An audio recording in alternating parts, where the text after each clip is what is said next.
Welcome to the party. We've got Vikings Raiders MVPs. We've got Mr. Mankato, ? And we've got a guest of honor coming up mid-show. It's the Minnesota football party. I'm Sam Ekstrom. Let's meet the group. Luke Inman, co-host of Superior Sports Talk. He's at Luke_Spinman on Twitter. Arif Hasan of theathletic.com covers the Vikings at Arif Hasan NFL. And Luke Braun is back from Vegas. He is back home with his Rabbits. He's at Luke Braun NFL, and he hosts Locked on Vikings. Luke, how was Vegas? Vegas was great. We only spent one night. We just kind of stopped in on my way home from Minnesota going to camp. What hotel? Allegiant State. We stayed at Harrah's. I think it's Harrah's. No, it's not. I have met the brother Mr. of Harris, the owner of all the hotels. Yeah, I'm just messing with you. It's definitely Harris. Yeah, it was pretty good. Allegiant Stadium, less cool than US Bank. Kind of generic, actually, for one of these like cool super mega Death Stars that they're building now. And was the field as bad as it looked and they talked about? Yeah, all three of you. Yeah, Jesus. I was actually talking to the fan next to me. I don't know if he was right about this, but he said that apparently they like roll it out. They like roll out the sod so that it can get sun because the roof doesn't let in enough sun. Yeah. So wow. when I was there for the Senior Bowl, they actually had the thing open that it rolls out of, like the door to the side, for a little bit. It was kind of cool, and it gives it like a level of versatility, even though it looks generic. It has like a lot of uses. But I don't know if you heard this, but on the broadcast, PA mentioned, I think twice actually, that the field had previously been used for the soccer team there, and for whatever reason, soccer players liked the field a lot more wet, and they couldn't let it dry in time, which I guess relates to what you actually said. And it had developed like some problems with fungus, and so that's why there were so many divots on the field, because they were just kind of cleaning that out. It was related to it's actually the fact that it was a multi-use stadium with natural. Yeah, that was bizarre. That was bizarre. Yeah. And Luke Braun had our postcast torpedoed by a rogue security guard who decided that he was some kind of threat to the well-being of the stadium. What happened? That's accurate. Yeah. Look, if you don't get kicked out of somewhere when you go to Vegas, did you really do Vegas? That's actually a really good point. Okay, but how big was the future bet on the Vikings to win the Super Bowl that you put down? That's what I want to know. Yeah, did you at least gamble when you were in Vegas? Yeah, we did a little bit. Okay. I did place some bets relative to the Vikings. They weren't. Certainly wasn't a Super Bowl winning bet. Okay, all right. I don't know if you want to dive into that, but let me ask you this: what was the line for Week 1 versus the Packers? What's that line at now? Did you check that Week 1 versus the Packers? The sports books all just had like the games of that day. But if you give me a second, I can go to betonline.net and check that. BetOnline.net has like every NFL game for the whole season, and they are sponsoring today's episode. The fastest and easiest way to check in on all your betting needs. Find your favorite sports and events, the #1 online source for odds, lines, and games. The Raiders covered yesterday. Oh, Luke, you're +4. Just crushed there. Couldn't get a stop at the end. They've also got MLB, NBA, NHL, combat sports, esports, golf, live in-game betting scores, and podcasts. What don't they have at BetOnline, where the game starts? You have those odds for us, Luke, before we get into Vikings Raiders MVPs? 1 second. They got it like chronologically backwards, so that's a little bit annoying. But I'm seeing -1.5 Packers. That's less than it used to be. So people are bullish on the Vikings, you're saying? How about that? At least more bullish than they were like in May. Well, let's start with the man who was there. Luke Braun, your Vikings Raiders MVP or MVPs. We will allow plural because it is the preseason and guys play like a quarter. So hit me. What'd you see yesterday? I saw a number of players that we could give this to. There were a lot of really good players. probably Ty Chandler, that big giant kick return, and then just some really good running. I could give it to Ed Ingram, who I think is honestly, I know he didn't start this game, but I think he's running away with that job for week 1. And I could even go with Chris Boyd, who had like a really phenomenal sequence in the middle of the game, getting targeted downfield a whole bunch of times and stopping all of it, staying clean and all that. I don't know. Pick your favorite of those 3. Usually by default, I think these MVPs obviously go to the quarterback. So Mond by default would probably win the 2 TDs, 119, no turnovers. Troy Dye, your leading tackler, not giving it to Troy Dye. I like that you brought up Ed Ingram. Obviously, those guys don't get enough attention. Usually wouldn't get recognition for an MVP, but he had a great game as well. Ihmir Smith-Marsette, 3 catches, had the big kickoff to open the game, was called back. Also had a fumble, so that stuff. Albert Wilson, if you had to pick someone outside of Mond, I guess a case could be made. Either running back Kenne or Ty Chandler averaged 10 yards a carry. So just a couple more names to add on to what Luke mentioned. Yeah, Troy Dye is an interesting one. Obviously, he led the team in tackles, but if you look at how many tackles he only had in the run game, it was 2. So 3 of his tackles came in the passing game. I think we saw why that was the case. It wasn't because he was taking down screens. It was because he was allowing passes in coverage. And there was even a pretty big coverage bust he allowed where he didn't even get the tackle. So I'll add on to the Ty Chandler, Kenne Nwangwu love. I think actually Nwangwu probably had a better game, even though Chandler had better statistics. Both of them played really well, of course. I think that Nwangwu's ability to kind of shed tackles and find, I think, more difficult holes in run blocking lanes would led me to give it to him. So I want to get there, but along the defensive line, I think Patrick Jones had like 4 pressures. I know that he gave up that touchdown by missing an assignment in the running game, but I think that overall Patrick Jones had a really great game. I think T.Y. McGill had a really remarkable game, both as a run defender and as a pass rusher. Both, I think he had 2 sacks, or he contributed on 2 sacks that one of them may have gotten taken away. I don't remember, but certainly he had a big impact in the passing game, despite being a classical nose tackle. And then I think among the starters, Harrison Phillips just had a wonderful game, just an incredible performance. And so kind of seeing how that might translate for the Vikings as they hit the field, that's going to be really fun to see. I kind of wish we had one receiver that like stood out a ton. I think we had like a bunch of 25+ yard games from Ihmir Smith-Marsette, from Christian Jackson, from Myron Mitchell. I guess out of all of them, I'd say Ihmir Smith-Marsette was probably the most dynamic of them, and probably did the most, especially because he got hurt a little bit on some of the inaccurate throws, where he probably could have had a little bit more yardage than he ended up getting. So he played a pretty wonderful game too. Yeah, I thought relative to his camp performance, I thought it was a big day for Albert Wilson to flash, and obviously 2 touchdowns. 2 catches, 2 touchdowns. That's a good ratio. I don't think it clinches him a spot on the team. I think you have to sort of separate like what it means to score a touchdown. Like, it's 1 catch. It's a big catch. It counts for points, but I don't think it means Albert Wilson is on the team. I think you guys nailed the key figures here. Ty Chandler, obviously. Kenne Nwangwu, great game. Ed Ingram matching the eye test with the PFF grade, too. He was one of their top-rated offensive linemen. I think Blake Brandel's the only one who beat him out. And it was interesting, too, that both Davises gave up the sacks, Jesse Davis and Wyatt Davis. How appropriate. And Ed Ingram is going to make a bid for that starting job. It feels like the momentum is in his court right now. No one's going to go with Kellen Mond for an MVP for that heroic end to the game, his final 2 drives. Anybody care to give a Mond opinion? Arif, I know you've got him, so why don't you just start us off? Yeah, sure. I think that Mond played in a way that is really effective in the preseason and will hurt you in the regular season. I think that obviously his mistakes, everyone's kind of aware of them. He missed a couple of open receivers. He didn't really scramble all that well. Like when he scrambled, he didn't keep his eyes downfield, so he just threw the ball away, which, why would you scramble?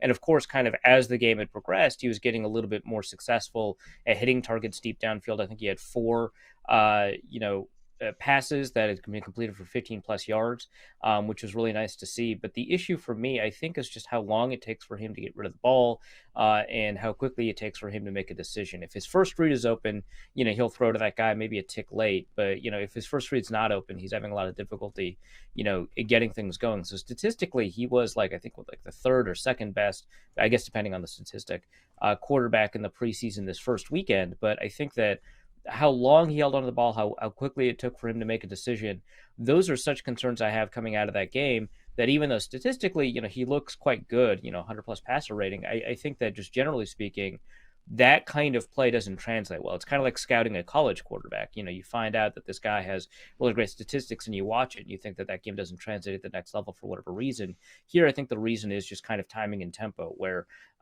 really great stuff, especially against and with the third team offense and defense.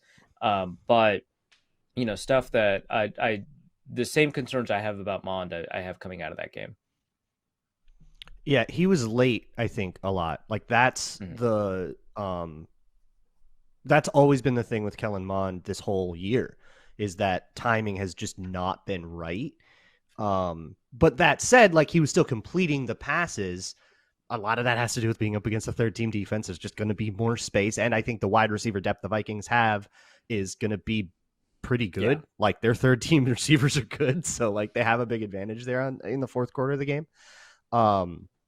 I have been describing Kellen Mond's game as a step forward, but the question is are you comfortable with a guy who can't throw the ball on time as your backup quarterback if Kirk Cousins misses a game? And I don't think I can say that about Mond yet, but I'm closer than I was this time yesterday. So it's a step forward, but I still need to see him time some. He's not rifling them like he did in college. And I don't know if that's a confidence thing. I don't know if that's just a developmental thing. He's just trying to learn how to get more touch on his passes. But there's still a lot of work to be done. And the question for Mond, I don't think is, can he be QB2? I don't think we're very close to that. I think is he on the way enough to justify keeping him on the 53? And I think he took a step toward yes to that question. Is Kellen Mond known for a rifle in college? I didn't realize that. He wasn't known for passing deep, but he was known for a strong arm. It's strong one of those arm, things. Yeah. Velocity. Yeah, it's one of those things where he was actually the most aggressive quarterback among the drafted quarterbacks in attempting to fit tight windows, at least according to Ben Solak's charting. But a lot of it was just intermediate stuff. So he definitely had a really strong arm, or has a really strong arm, but he doesn't use it to get deep downfield. And so far in the preseason and in training camp, he's not using it to challenge tight windows either. Yeah, the deep throwing from Mond has been abysmal in camp. That being said, I don't think Mannion makes those high-level throws that I saw in the game yesterday. So that's one feather in Mond's cap, is that I don't think Mannion even has the capacity to fit in some of those throws. Now, that being said, I haven't seen it from Mond either until yesterday, and he was also climbing out of a hole of his own making. He started the game 2 for 7, and among those incompletions, he had just a horrid jump ball that he threw to Chisena 3 seconds late on the sideline, and he had the third down and goal scramble where he couldn't execute a throw on the run. So he did improve his game as the game went on, but you can't start that way. It was like in the Chiefs preseason game last year, where didn't he have a pick or 2 picks early on before he played better? So that's still a concern when you start that badly. That being said, Chisena throw, 2 Wilson throws, and the Myron Mitchell diving catch throw were all super high level. Luke Inman, does that change your mind at all on Mond to see that at least he has the capacity to do these things, but, he's not doing it for a full performance? Well, I think Arif and Luke made up some great points. You're right. He's not good right now, but isn't the only way Mond's actually going to get better is just by playing? He needs these live game reps. That's how these guys learn and develop, kind of that trial by fire. There's only so much you can get from practice, I think, to a certain point. But for a quarterback, seeing these different disguises, looks by the defenses at the line of scrimmage, being able to survive on the fly when the play your coach draws up kind of breaks down, that's what Mond needs right now. And again, like they said, make no mistake, he's going to struggle. He's going to make mistakes. But show me a young quarterback who doesn't. I think it's all part of the growing process and going back to the tape, learning from your mistakes with your coaches against that better tier competition. We kind of saw what he can do against that third team defense. I think he needs to go up against that second team defense to continue to progress and develop, because we know what we've got with Mannion, and he's obviously kind of capped out right now as far as not only physically, but just in his point of his career. He's not going to get any better. He's a statue in the pocket. You know what you're getting. At least Mond has that potential, I think, to learn and grow. So I guess I know Luke kind of already answered it. He's not a number 2 quarterback right now. But do you guys, I guess Sam and Arif, think that, this Saturday, let's just say, for example, he should be the number 2 quarterback? Mond should I think start. this Saturday. Yeah, absolutely. I think so. I would like to see him do well in an environment where he's going to be challenged more defensively. I mean, I think like some of the elements that you were talking about, like, identifying protections and defenses, I actually don't think that he was challenged too much, or at least he failed those challenges when it came to identifying protections. I don't think he did a very good job setting those protections very well. Now, obviously, the primary responsibility in this offense is with the center, so that could be an Austin Schlottman thing. But he has to make sure that as those adjustments come up, especially on the edges, that he's got the ability to kind of veto Schlottman and set a protection that's going to help him out. I don't think he did a very good job of that. It's interesting because like the throw to Myron Mitchell, I thought was absolutely gorgeous. I thought it was beautiful. It was well timed. It was accurate. It was great. And then you mentioned the Chisena throw, and my mind actually went to an earlier Chisena throw that should have been picked off to the corner, where the only reason that it was picked off. Yeah, the only reason it was picked off is because he was late, because Chisena was open. Actually, I just posted the all-22 of that play in Luke Braun's replies, and Chisena's open. He just has to throw it on time, and he has to lead him upfield, right? But instead, he throws it underneath Chisena. He throws it late, and it allows the cornerback to undercut it. And it's just, it's a deep throw, a corner route. Corner route's one of the most difficult throws in the NFL, and so, you don't want to judge someone too harshly for not being able to make it, but. I think that's all true. One thing about what Luke said is that the Vikings, there's more to unlock with Mond. He's not at his best self, but the Vikings are not a self-improvement organization. They're attempting to win games, right? There's only so many resources you can devote to unlocking all of the potential of one guy at the behest of the other 52 that are going to end up being on your roster. You have to win games, right? And if we were to determine which quarterback to throw in a game right now, right, I would pick Mannion.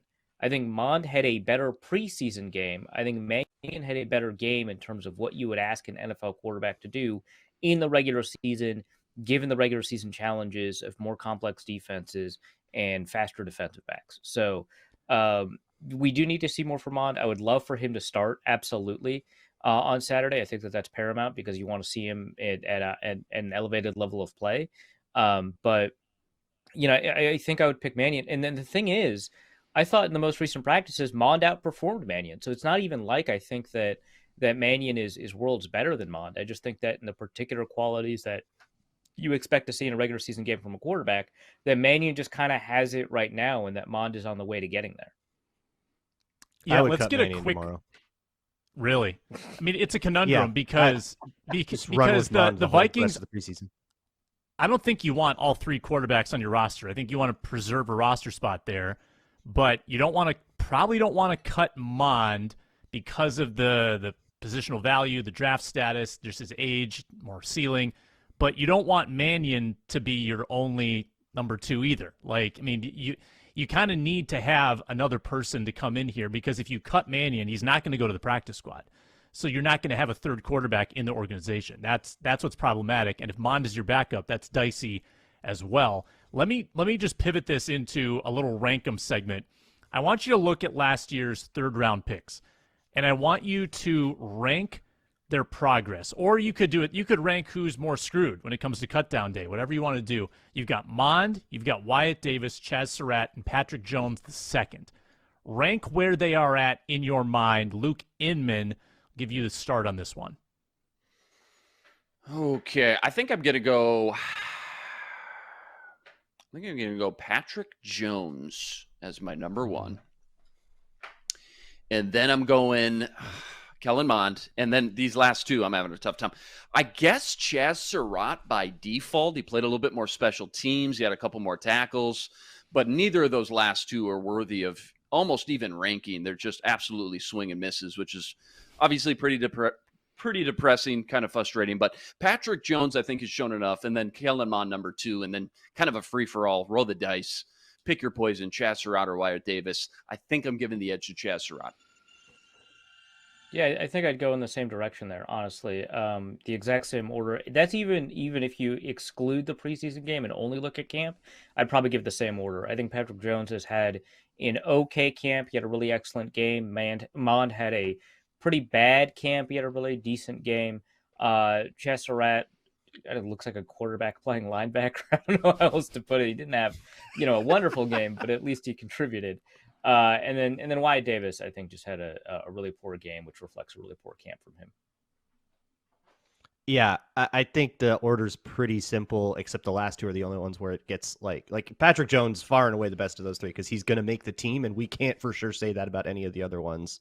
Mond, I mean, we just got done talking about do you or don't you spend a roster spot to see if he can't develop again in year 2 of a 3rd-round pick. That's a terrible spot. And then an even worse spot, I'll probably go with Chaz Surratt 3rd, because maybe he can make the team on special teams, but he is a long shot. And Wyatt Davis is both behind in the depth chart and getting handily outplayed by Kyle Hinton. It's over for those 2, and maybe over for Mond, and Patrick Jones is the 3rd best outside linebacker / edge. Hinton actually had a much better game than I think we anticipated. Let's be clear here. And the only glimmer of hope that Chaz Surratt is hanging by a thread is he played all 12 snaps on special teams. So it's almost like they're trying, they're hoping he can somehow make land in a spot here on special teams. But everything that we saw, I think it was Zach McLeod made a great play, got in the backfield, basically set up Chaz Surratt for a perfect tackle for loss, and he just absolutely got juked out of his shoes. But I was there at training camp last week, sat with Luke Braun, Sam stopped by, and I was like, all right, it's my first practice. I'm going to see. I want to see this Chaz Surratt experience up close and personal because, in the back of my mind, I was like, there's just no way. 3rd-round pick. I know he's a quarterback. That's why you buy a ticket. The Chaz Surratt experience. There's got to be a glimmer of hope. Well, it wasn't until the last 8 minutes I finally saw the guy hit the field. I'm like, oh, here's Chaz. Luke, here we go. Look, 3rd team. And Luke looks at me. He goes, "You got your binocs trained on him the whole time." Watching him on the Where's sideline. 41? Where's 41? Yeah, there he is. There, shut up. There he is. No, Luke looks at me and goes, this is basically the 4th team, to be honest with you. And I'm like, oh, my gosh. All right. The experiment's over. So, 12 special team snaps. And he still couldn't tackle in the game.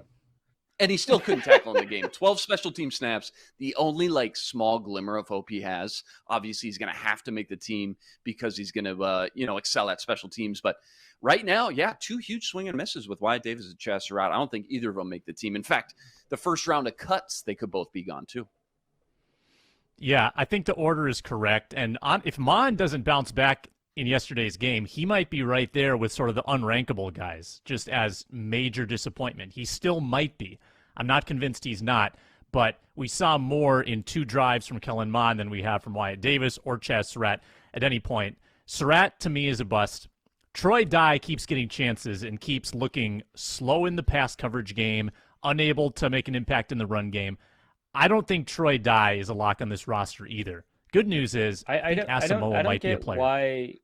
I don't get why they give him those snaps. I mean, I would much rather give them to Blake Lynch and Brian Asamoah, right? Like the thing with Brian Asamoah is that in this game he was very up and down, but his up was fantastic. That tackle for loss to the sideline, like an incredible play, just really well read, really well done, great speed, athleticism.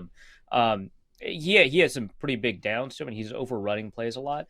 But I would much rather try to develop that than deal with, kind of making sure that Troy Dye in his 3rd year can figure it out. And Blake Lynch is already just better. Like, it's not even an upside versus whatever thing. Blake Lynch is a better linebacker than Troy Dye. And last year's the Vikings coaches had determined that too, right? So I don't know why Troy Dye is getting the run that he is, but I think that you're right. He's not a lock. I had a hard time. I did like a back of the napkin 53-man roster during the 4th quarter yesterday. Got a tough time filling out my linebacker room, to be honest with you. I mean, it's a little bit murkier when you're dealing with OLBs because we just never put a roster together with the 3-4, so you don't know how they're going to allot those spots. Yeah, I've been using the Rams and the Broncos defenses from last year's cheat sheets for that. I think that's the proverbial doorbell. Do we have our guest of honor? He works for Sports Illustrated. He's got a strong bucket hat game out at TCO Performance Center. He writes for Inside the Vikings. His name is Will Ragatz, and he is an outstanding coverer of the Vikings. Great. What's going on, Will? How's it going, Will guys? Ragatz. What's going on? Not a whole lot. Just hanging out. Watched some preseason football yesterday. Were you refreshing Grinding the tape? PFF feverishly this morning, waiting for the grades? No, not really. I checked Good for you. earlier this morning, and they weren't there, and then I kind of gave up and figured somebody else would post them. But I saw Ed Ingram had a good grade, so big stuff. I love PFF overreactions in the preseason. So I don't think you were in Vegas yesterday, Will, unless you snuck over there without me knowing.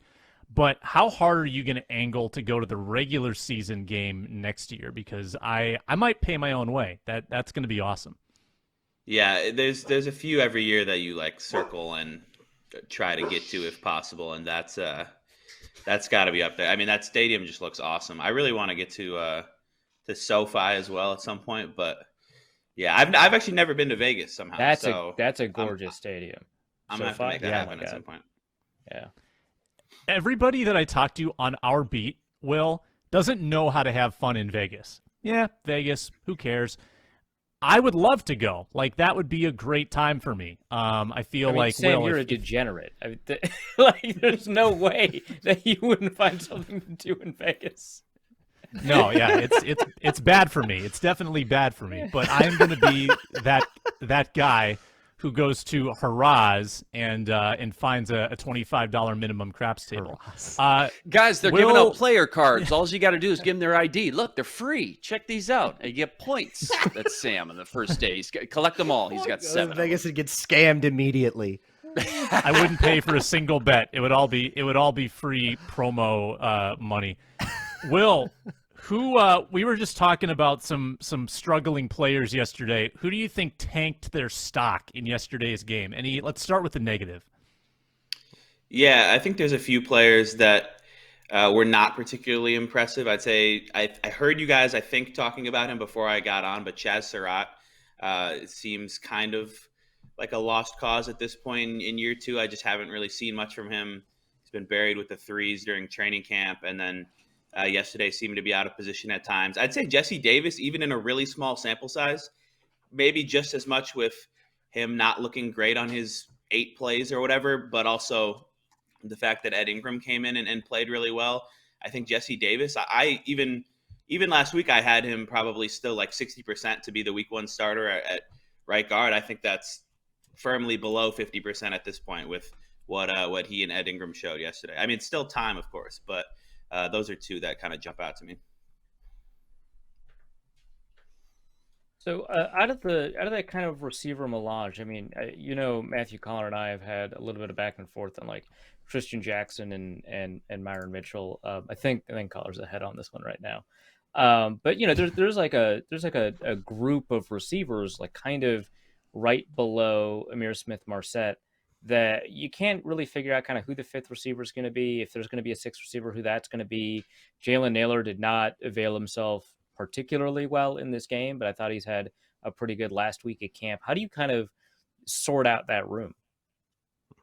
Yeah, it's tough, right? I mean, Jalen Naylor, I think he had a little catch yesterday during that good Kellen Mond drive. He also muffed a kickoff pretty blatantly, but and then Albert Wilson kind of comes out of nowhere. We haven't seen much from him in camp, and he catches 2 touchdowns, and you're reminded that, hey, this is a guy who's been in the NFL for 7 seasons or whatever it is. So it's the competition there, I think, is as strong as it is for any roster spots when you're doing the math. Obviously we know there's 3 guys, the big 3 receivers, and then Amir Smith-Marset probably safe as well, but BC Johnson, Myron Mitchell, Tristan Jackson, that competition for I don't know how many, 2 or 3 spots. There's a lot of guys who could step up and earn those jobs that I still don't think that's been determined through 3 weeks of training camp and 1 preseason game yet. Yeah, let me put you on the spot. Let me put everybody on the spot. Don't give an explanation, just names. Give me your wide receivers 4, 5, and 6. Don't think. Just give me names. Go around the circle. Luke. Amir Smith-Marset, BC Johnson, Tristan Jackson. Exact same. I'm going to replace Tristan Jackson with Jalen Naylor. Will? Yeah, I think I would have Naylor over Tristan Jackson. I want to get Myron Mitchell. Do we all have BC making it? Yeah, he's reliable. I've got ISM, BC, and Tristan. But I'm getting like saying it out loud, I hate it. I hate that because BC is not looking that much better than these younger guys who have 3 or 4 years of team control. BC is a 4th-year expiring contract. Like, it doesn't actually make sense. So I might be changing my mind on the fly here. I also don't love keeping Albert Wilson. I might prefer Myron Mitchell. So that's why I think it's a tough talker, Will, because you've got these contractual factors. I don't think Wilson makes the team. Yeah, I don't think it's close. I don't think Wilson makes the team. I'll say this about BC Johnson. He's going to run the routes at the right depth, which is not a guarantee for any of those other guys. He's probably going to catch the ball if you throw it to him. Not a guarantee for any of those other guys. And if you give him route options, he'll run the right option against the right coverage. Also not a guarantee for those other guys. So, like, BC Johnson has not made a bunch of highlight plays. Yeah, exactly. You know, he's not made a bunch of highlight plays in camp, or obviously, you know, I don't think he received. He got like 3 targets, no catches in the game. But I think that if you're asking a guy to like fill in for a starter based off of like an in-game injury or something like that, and you need them available for 30 snaps or something, like Tristan Jackson's nice, Myron Mitchell's nice, but like there might only be 4 routes that you trust them to run. Whereas BC Johnson, you give him the whole route tree, you give him the whole offense. Yeah, good point there. I agree with Arif. The other thing to note too, Myron Mitchell played 14 snaps, 0 on special teams. Tristan Jackson 22 snaps, 4 on special teams.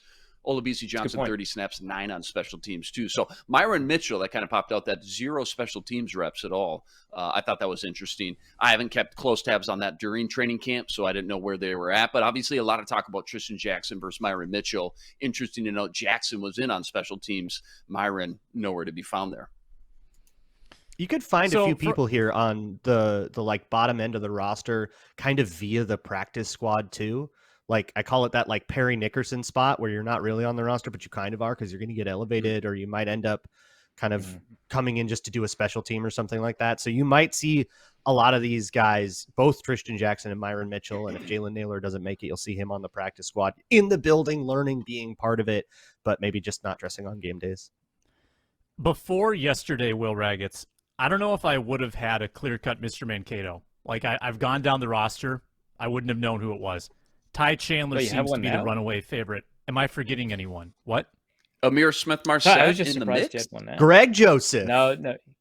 Greg Joseph. Neither of those guys are even eligible. I guess Chris Long didn't put out the odds, so technically we don't know who's eligible. But yeah, I mean, I take it as being we have like a beef with Chris Long.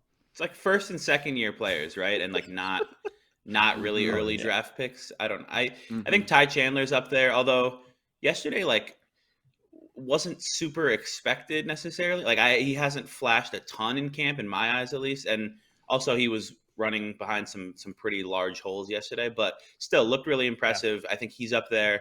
I think Myron Mitchell, if we're calling him eligible, I don't know why he wouldn't be. I think just based on camp performance and like the unexpectedness, the surprise of seeing him like kind of stand out almost every day and win on various routes. I think he's up there. I don't know. Yeah, Greg Joseph, he's not eligible, but he's been like their best player in training camp. So I don't know. Yeah, well, kind of on that same topic, I wanted to ask you, a lot of talk about KOC, passing game, new concept, what he's going to be able to do with JJ and Thielen and Osborne and Kirk Cousins. But when you look at the biggest strengths on the team, you got to talk about the running back stable, top to bottom, maybe one of the best in the entire NFL. So I'm curious, how do you think the pass and run game kind of end up balancing out, knowing KOC wants to play to his strengths as a coach, drawing up some passing concepts. But as far as maximizing the talent on your roster, you got to find ways to not just get the running game involved, but get multiple guys a few touches every game. How do you see the run-pass balance balancing out when we get into the regular season?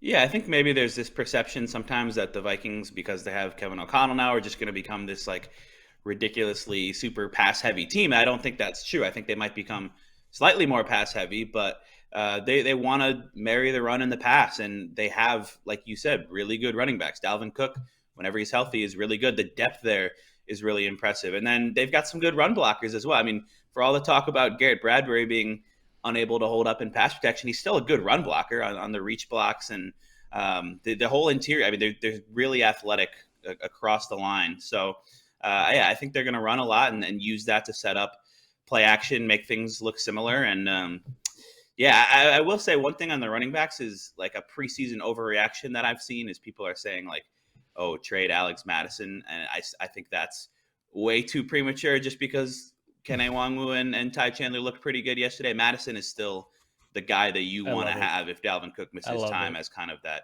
all-around. What if you've been back? saying that for 2 years? Let's wait to see a little more from the other two in regular season games before we declare if that. there was any value for Alexander Madison, I wouldn't mind the idea. There's just no value for a backup running back who isn't. Yeah, people are like trade him for a starting caliber center. Like, all right, let me know when you find that. That's deal. hilarious. Okay, that is Shut off Madden for a second. Yeah, turn off Madden for a second. Come on. Okay, what's your minimum trade value? What's your minimum trade value that you would take for Alexander Madison? Well, I think the only thing you might get would be like, I don't know, some day 3 pick. And in that case, I don't know if that's worth it because of the value he provides this year as insurance, really. So if you were offered a 2023 fourth round pick, if you were offered a 2023 fourth round pick, would you say yes? The Chris Herndon price. Yeah, the Chris Herndon. A 4 might be a little tempting. A little, especially because you're not getting that. Obviously, you're not getting a comp pick for him. I don't think. Absolutely not. Wait. No way. I know. I think I would still lean against trading him, but I don't know. That's where it would be a debate at least. If somebody offered a 4th next year, I would probably jump on it in a heartbeat. But devil's advocate's like, okay, Dalvin Cook, played 5 years. He averages 13 games a year. So for those other 4 or 5 games, all right, say Kene gets banged up again. I mean, you're down to, all right, you traded Madison, you're down to pretty much Ty Chandler. So a 4th is very, very tempting, in my opinion, especially knowing he's probably going to walk next year. But you got to keep in mind, again, Dalvin probably going to be banged up, at least at some point in the year, too. So if you're out Madison and Kene gets banged up again, it gets things quick. Sign AJ Rose to your practice squad. He's available. You're fine. The Madison and CJ like Ham, the RB2. Johnson. Where's Rock Thomas? It's similar conversations, I think, with Madison and with BC. Like, just having guys available this year when you need somebody in a pinch. Obviously, there's younger, like Ty Chandler, Kene Nwangwu, and then even like with receivers, Tristan Jackson, Myron Mitchell, whoever. Like, there's maybe more future upside, but you want to have it like the Vikings are in win now mode. Kevin O'Connell needs somebody who, if Dalvin Cook goes down or if Adam Thielen goes down, like you need somebody you can trust to put in the game and handle a large role. So I think that's why you keep those guys around, even if they're probably not on the team after this year.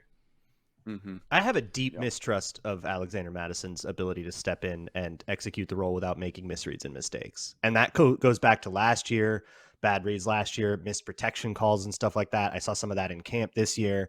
I don't know. If it were up to me, and I'm no expert, all right, I'm no coach, I got Alexander Madison 4th right now. In that I'll say this. I think Madison's ability to step in is overrated. I think Luke's overstating his case, but I think that we've all been seduced by how interesting his rookie year was, but he actually has not gotten better in a primary bell cow type back role since his rookie year. And he continues to make mistakes, especially in pass protection. He does. That is cool. He does. Yeah. 4th and 1 in Seattle, remains game on the line. Alexander Madison hits the wrong throw. I still blame CJ. Luke had the money line. Yeah.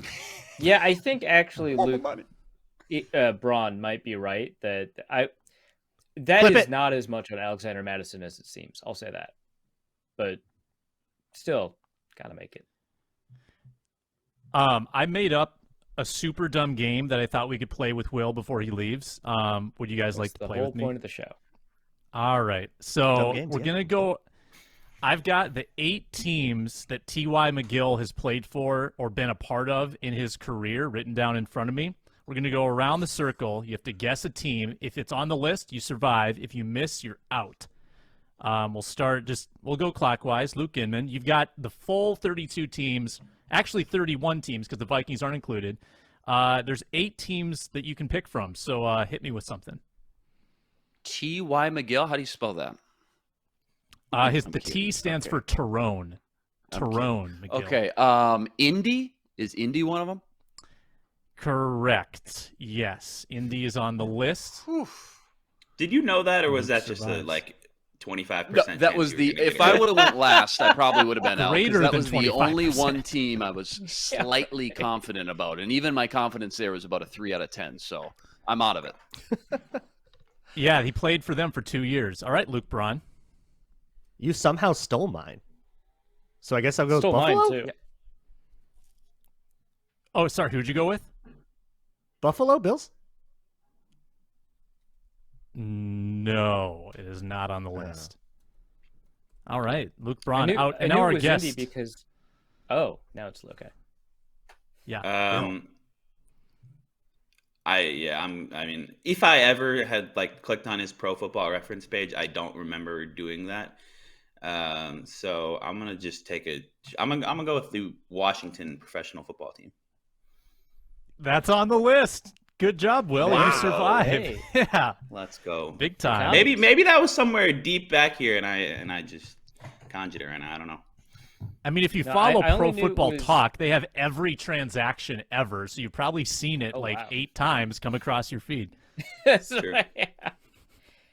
I only knew it was Indy because every time I tweet about T.Y. McGill, some Indy fan, just a different one every time, is just like, "Yeah, we loved him." Yeah. I was like, Yeah. All right, yeah, okay, I'll remember that." No, I'll stick in the NFC East. They like to trade players that they see a lot, or I shouldn't say trade, swap maybe. Let's go with the Eagles. Yeah. The Eagles have brought him on a couple yes. times. Nicely done. And the pressure's back on Luke Inman. He's got 5 to choose from. Okay. I'm going to go with the Reefs strategy. Stick with the NFC South. Indy. I'm going to go Houston. Is Houston on the list? Show me Houston. Is it on the board? Oh, wop, bop, bop. Bow. Luke is out. The Lukes are out. And that leaves it to Will and Arif. Oh yeah, All Luke's already out. Oh my gosh. Give me the Atlanta Falcons. I'm sorry.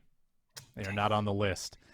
And Arif wins with his blind stab. But Arif, you have to prove it. You know, this is like one of those prove it games. So if you miss, then Will is still alive. I made up this game and I've decided just now it's one of those prove it games. Yeah. Well, you shouldn't win just because you guessed last. No, I agree that it's fair, but it's also funny that Sam just came up with the rule. I'll lean into the meme a little bit and I'll say the Seahawks. It's also maybe the a good Seahawks time are to on the list. Get me out of here. Get out on my apartment. Oh, okay. Yeah, Will, you go take care. Hopefully you're not being evicted. Thank you for joining us on the football party. No. Wait, was the Seahawks correct? Yeah, Seahawks was correct. Of course nice it job, was. Reef. Of course. Off season only. Okay. Didn't make the team, but he was in Seahawks camp in 2015. I looked it up after I got out. Okay, nice. We'll count it. Thanks for having me, guys. Thanks a lot, Will. Hey, At thanks, Will. Raggett on Talk Twitter. to you soon. Yeah. All right. Stay safe. See ya. Hopefully it's not the cops. Later, Will. Yeah. See ya. I'm telling you. 49ers are coming east to TCO Performance Center Wednesday, Thursday, joint practices. What are we excited for? Let me give you one. Vikes O-line against San Francisco D-line. I mean, that's been the kryptonite whenever they've played them in the past couple of years, so that's what I'm watching for.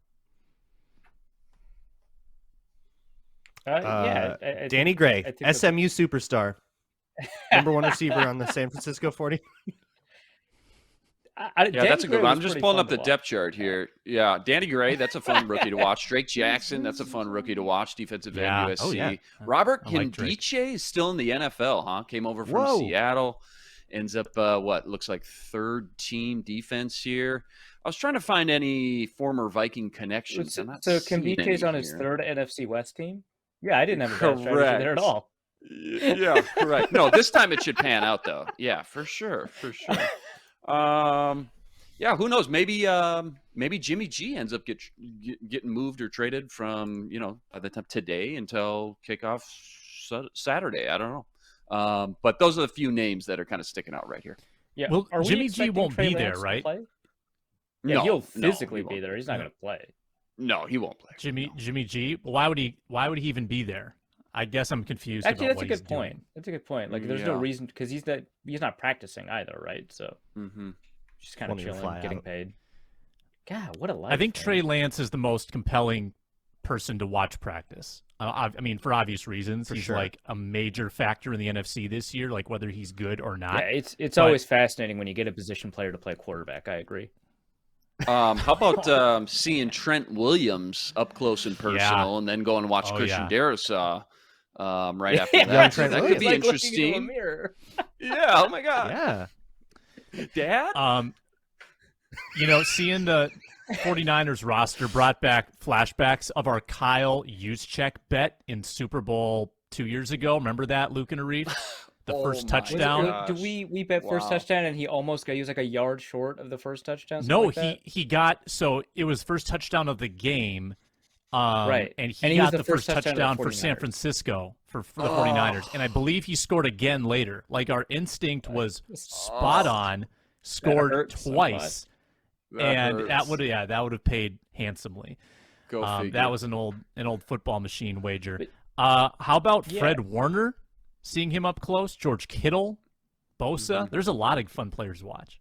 The 49ers have a lot of people at the top level of their position. Like Fred Warner's up there, Bosa's up there.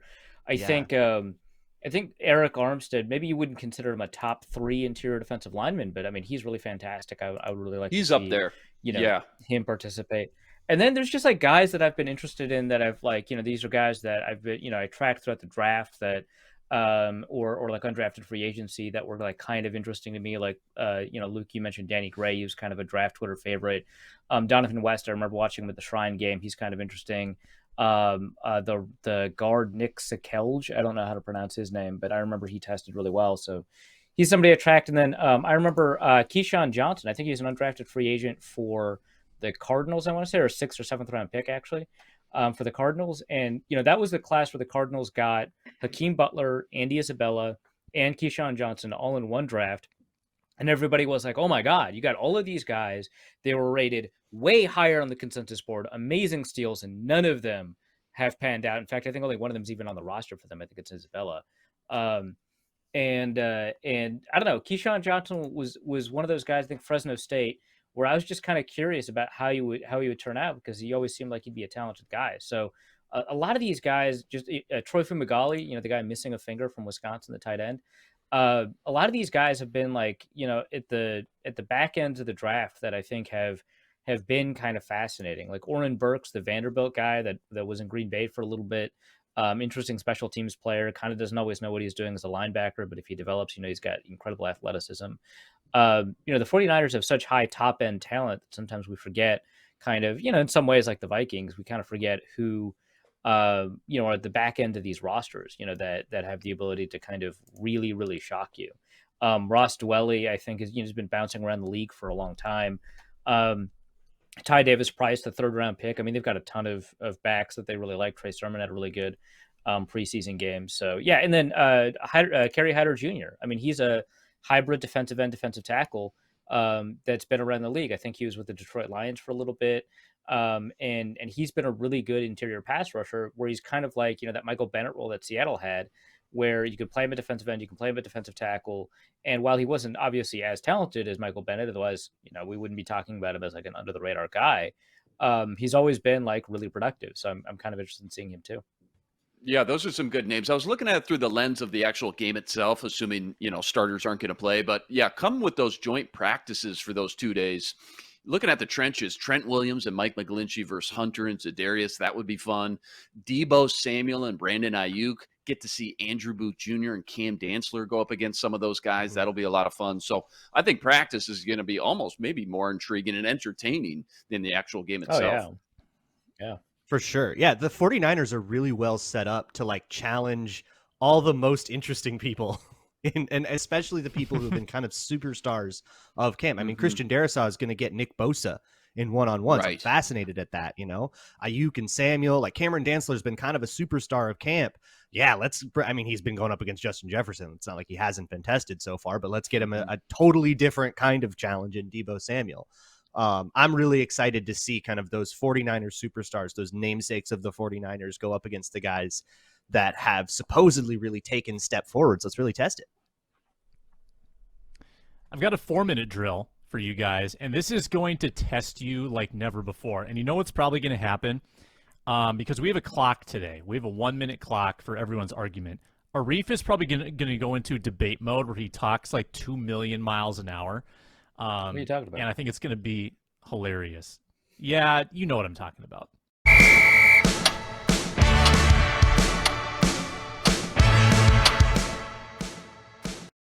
I want you to give me the 53-man offensive line group. So it might be 8, 9, 10, 11, whatever you want. But I want you to get all the names out in your minute. If you have time for explanations, great. But you got to be time efficient in this one. Would anyone like to volunteer to start? I'm always I'll jump excited. in. I got this. Yeah. Ooh, all of us. Wow. I heard Luke Inman first. Starting five, pretty simple. I think the backups are pretty simple too. Oli Udoh, backup swing tackle. Ed Ingram, obviously, sharing reps with the first team. Chris Reed, solid backup on the interior. Austin Schlottman, I think you need, a specific backup center, not knowing exactly what you're going to get with Chris Reed if you were going to plug him in at center. So you got to keep Schlottman. Blake Brandel, I think he's in the mix. And I think that's my 9. I'd like to keep Vidarian Lowe. I don't think he ends up making it. They try to keep him on the practice squad. Hinton, I don't think makes it. Wyatt Davis, I don't think makes it. Timon Paris, I don't think makes it. I think I'm going with 9. If I had to pick a 10th, if you told me, hey, Luke, they keep 10, so who's your extra guy? It would be Vidarian Lowe. But I think that's my 9 right there. What were your backups? I'm just trying to keep track here. Yeah, Oli Udoh, Ed Ingram, Yep. Chris Reed, Schlottman, Blake Brandel. So that's 10. That's 10. So that's 10 then. Oh, that is 10. Okay. If- My bad. All right. Well, that's 10. All right. And so I would keep 10. I don't think they keep 11. I think Vidarian Lowe, they try to sneak on the practice squad. Well done. Well done, Luke. Let's move on to Arif. All right, starters, Darrisaw, Cleveland, Bradbury, I guess, Ingram, O'Neal.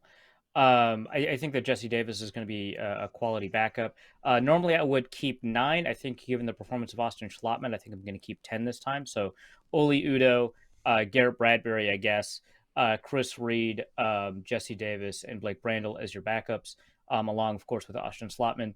I think that you could make an argument that, or I shouldn't have said Bradbury, I guess. You could make an argument that like Chris Reed or Austin Schlottman could start ahead of Bradbury. We did not get to see Reed play in the preseason as a center.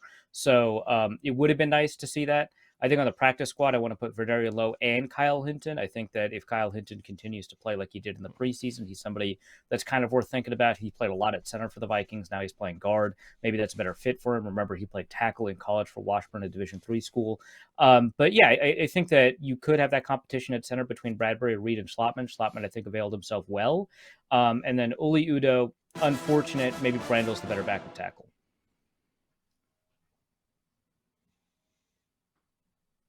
Braun. All right. I'm waiting for the clock to start. I got spicy ones here. So I'll start with my backups because I think that's where more intrigue is. The starting cake's pretty much baked. But I'm going to keep Austin Schlottman and Chris Reed based on their camp performance. I'm going to keep Blake Brandel over Oli Udoh as well. And I'm going to keep Jesse Davis as a backup. He's lost his job to Ed Ingram. So my starters, you got Darrisaw, O'Neal, Ezra Cleveland, already said Ed Ingram. And then I am going to call starting center Lloyd Cushenberry. We're going to trade away Garrett Bradbury and trade for Broncos center Lloyd Cushenberry. Hear me out here. They have a 5th-round rookie, Luke Wattenberg, who's getting first-round reps right now. Chris Cooper has coached Lloyd Cushenberry before. He's going to be expendable. He's going to be acquirable. And if they are looking for possible center help, I think that is a fantastic option to go get it. So I'm saying starting center Lloyd Cushenberry, and then Garrett Bradbury probably gets dumped for conditional 7th or whatever, maybe even cut, because you're not going to keep him to be a backup. If I'm keeping 10, I would keep Oli Udoh. I think he's right on the border. Yeah, so that introduces kind of my conundrum with my 10, and I am keeping 10, and I'm keeping the same 10 as Luke Inman. Whether they're starting or not. Sam or not. I got some bonus time, guys. I'm going on a straight-up monologue here. So Ingram, Davis, I think they both make this team.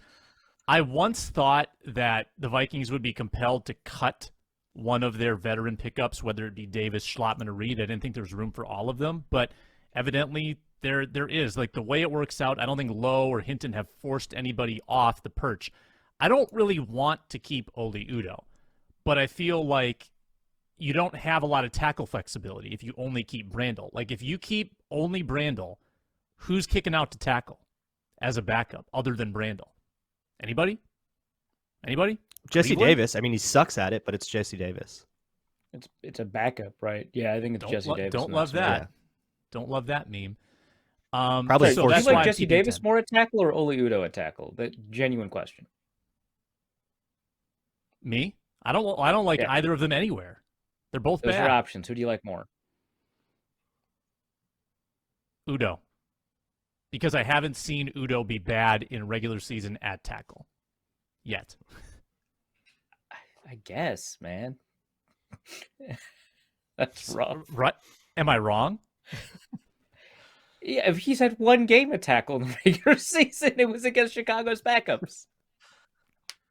And fans posted video of that for 2 years, citing it as evidence is why he should the start. Same two clips. And then he did at guard, and it went great. Oh, that whole argument is a party foul. But let's run the music. Let's get into our party fouls for the week.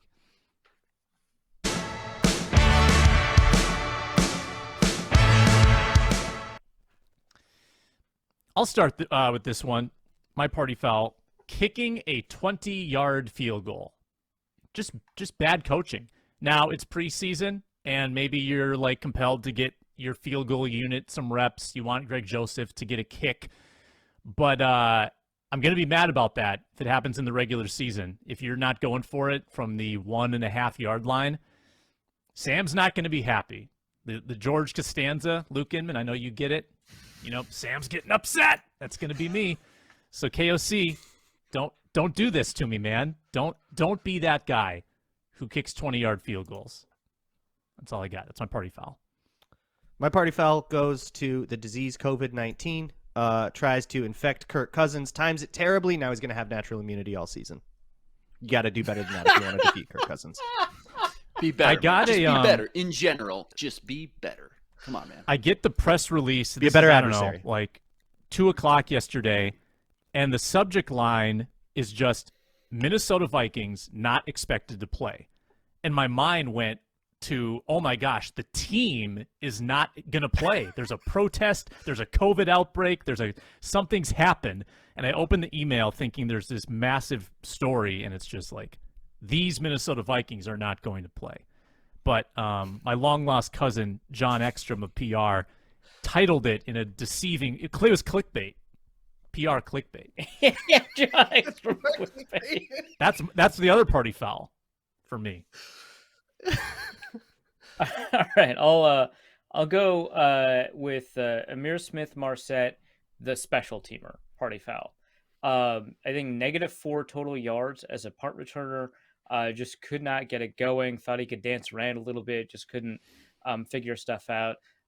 Had 3 kick returns. One of them, was called back because of a holding penalty. I don't want to, hurt him too much for that, although I don't want to give him credit for like the 50-yarder it turned into, because the holding penalty, I believe, was an important part of that.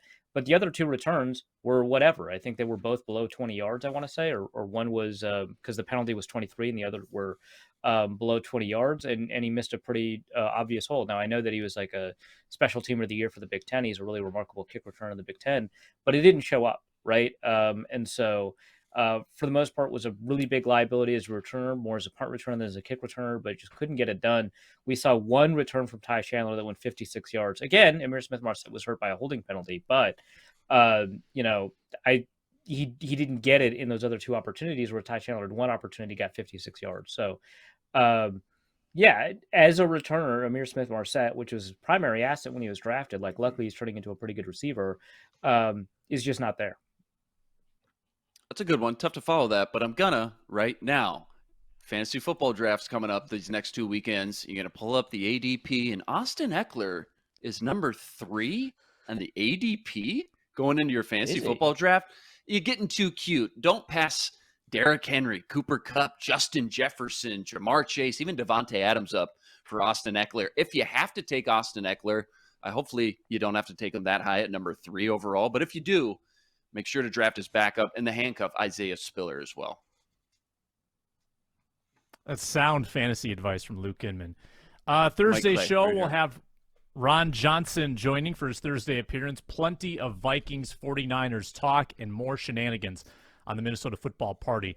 If you subscribe to Locked On Sports Minnesota, all your dreams will come true, because not only will you get this show directly to your feed, but you will get Superior Sports Talk with Luke and Reggie Wilson. You'll get the Ron Johnson Show with yours truly and Ron Johnson. One big, happy Locked On Sports Minnesota family. One feed, 3 shows, and the postcast, which is Vikings reaction immediately after the game. Available on YouTube as well. It's audio, it's video, it's everything you could ever want in your life. So it's Luke Braun, Luke Inman, Arif Hasan. Gentlemen, thank you. I'm Sam Ekstrom. Matthew DeBritz produced. And this has been the Minnesota Football Party. Until next time, see you later.